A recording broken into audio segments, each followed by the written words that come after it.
Sales force ప్రపంచంలోకి అందరికీ స్వాగతం. ఈరోజు మనం సేల్స్ ఫోర్స్లో చాలా ముఖ్యమైన వాటి గురించి మాట్లాడుకుందాం. రిపోర్ట్స్ మరియు డాష్బోర్డ్స్. నమస్కారం.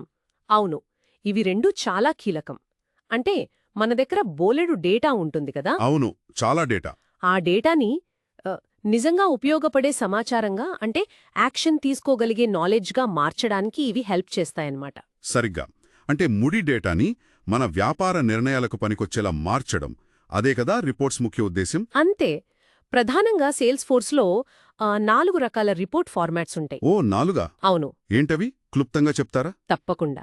ఒకటి టాబ్యులర్, అంటే మామూలు లిస్ట్ లాగా స్ప్రెడ్షీట్ మాదిరి. ఓకే. రెండోది సమ్మరీ. సమ్మరీ అంటే సమ్మరీ రిపోర్ట్స్ ఏం చేస్తాయంటే డేటాని గ్రూప్ చేస్తాయి. గ్రూపులుగా చేసి టోటల్స్ చూపిస్తాయి. ఓ, అర్థమైంది. ఉదాహరణకి ఇప్పుడు సేల్స్ ఆపర్చునిటీస్ ఉన్నాయి కదా, వాటిని స్టేజ్ వారీగా చూడాలనుకోండి, అది సమ్మరీ రిపోర్ట్ అవుతుంది. స్టేజ్ అనేది గ్రూపింగ్ ఫీల్డ్ అన్నమాట. Okay okay. మరి మిగతా రెండు? మూడోది మ్యాట్రిక్స్. ఇది రోజ్ అడ్డు వరుసలు, కాలమ్స్ నిలువు వరుసలు, రెండింటి బేసిస్ మీద గ్రూప్ చేస్తుంది. అంటే సమ్మరీ కన్నా కొంచెం అడ్వాన్స్డ్ అన్నమాట. అవును. ఉదాహరణకి ఆపర్చునిటీస్ని స్టేజ్ వారీగా, మళ్ళీ రీజన్ వారీగా అలా చూడొచ్చు. ఇక నాలుగోది జాయింట్ రిపోర్ట్స్. జాయింట్ అంటే వేరువేరు రిపోర్ట్ టైప్స్ నుండి డేటాని ఒకే రిపోర్ట్లో కలపటానికి ఇది యూజ్ అవుతుంది. ఓ, బావుంది. అంటే అనాలిసిస్కి సమ్మరీ, మ్యాట్రిక్స్ బాగా ఉపయోగపడతాయి అన్నమాట. సరే, మరి డాష్బోర్డ్స్ ఇవి ఎలా పనిచేస్తాయి? డాష్బోర్డ్స్ అనేవి ఈ రిపోర్ట్స్ నుండి వచ్చిన డేటాని విజువల్గా చూపించటానికి, అంటే చార్ట్స్ రూపంలో. చార్ట్స్ అంటే బార్ చార్ట్స్, పై చార్ట్స్ లాంటివా? అవును. బార్, పై, గేజ్, ఫనెల్ ఇలా Yeah. చాలా రకాలున్నాయి. ముఖ్యంగా ఒకే డాష్బోర్డ్లో చాలా రిపోర్ట్స్ నుండి కీ ఇన్ఫర్మేషన్ని ఒకే చూపులో చూడొచ్చు. సూపర్.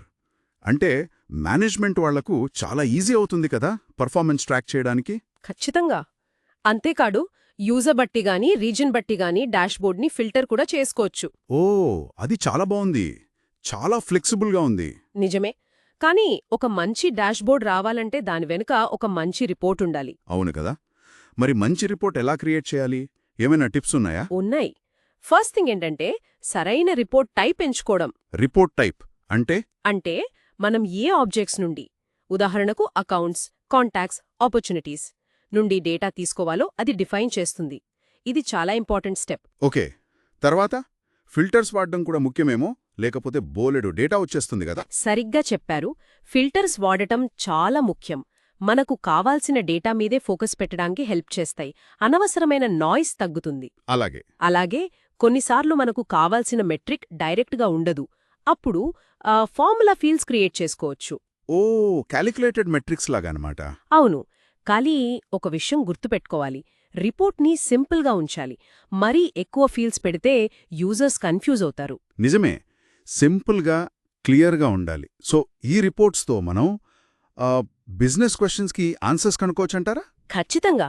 అదే మెయిన్ పర్పస్.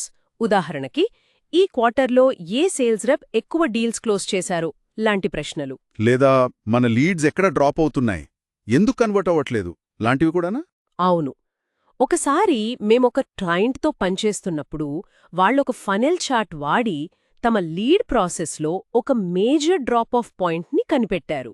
అది వాళ్ళ మార్కెటింగ్ స్ట్రాటజీ మార్చుకోవడానికి చాలా హెల్ప్ చేసింది. వావ్, అది మంచి ఎగ్జాంపుల్. మరి డాష్బోర్డ్స్ అవి ఎప్పటికప్పుడు అప్డేట్ అవుతాయా? అవి మనం సెట్ చేసుకోవచ్చు. రియల్ టైంలో కావాలంటే రియల్ టైంలో, లేదంటే ఒక షెడ్యూల్ ప్రకారం. ఉదాహరణకి, ప్రతి సోమవారం ఉదయం ఎగ్జిక్యూటివ్స్కి ఈమెయిల్ వెళ్లేలా షెడ్యూల్ చేయొచ్చు. చాలా ప్రాక్టికల్గా ఉంది. అంటే ఈ రిపోర్టింగ్, డాష్బోర్డ్ స్కిల్స్తో సేల్స్ ఫోర్స్ అడ్మిన్స్ రోల్ కూడా మారుతోందన్నమాట. వాళ్ళు డేటా అనలిస్ట్లా కూడా అవుతున్నారు. అవునవును.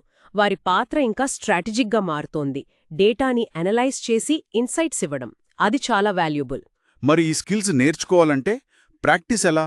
బెస్ట్ వే ఏంటంటే ట్రైల్ హెడ్ ప్లేగ్రౌండ్ వాడటమే. అది సేల్స్ ఫోర్స్ వాళ్ల ఫ్రీ లెర్నింగ్ ప్లాట్ఫామ్. అక్కడ రకరకాల రిపోర్ట్సు, డాష్బోర్డ్స్ క్రియేట్ చేసి ప్రాక్టీస్ చేయొచ్చు. గ్రేట్. సో విన్నారు కదా, సేల్స్ ఫోర్స్ రిపోర్ట్స్, డాష్బోర్డ్స్ అనేవి కేవలం నంబర్స్ చూపించడం కాదు, సరైన ప్రశ్నలు అడగడానికి, బిజినెస్ని అర్థం చేసుకోవడానికి, వేగంగా నిర్ణయాలు తీసుకోవడానికి ఇవి ఎంతగానో హెల్ప్ చేస్తాయి. నిజమే. అయితే దీని శక్తి కేవలం ఏం జరిగిందో చెప్పటంతో ఆగదు. అసలు విషయమేంటంటే, ఈ డేటాలో ఉన్న ప్యాటర్న్స్ని గుర్తించి భవిష్యత్తుని అంచనా వేయడానికి ఎలా వాడొచ్చు అని ఆలోచించటం. అంటే రిపోర్టింగ్ నుండి ప్రిడిక్టింగ్ వైపు వెళ్లడం అన్నమాట. సరిగ్గా. కేవలం ఏం జరిగింది అనే కాదు, ఏం జరగబోతోంది అని అంచనా వేయగలగడం. అది నెక్స్ట్ లెవెల్. దాని గురించి కూడా మనం ఆలోచించాలి. అది అన్వేషించాల్సిన ఒక ఆసక్తికరమైన విషయం.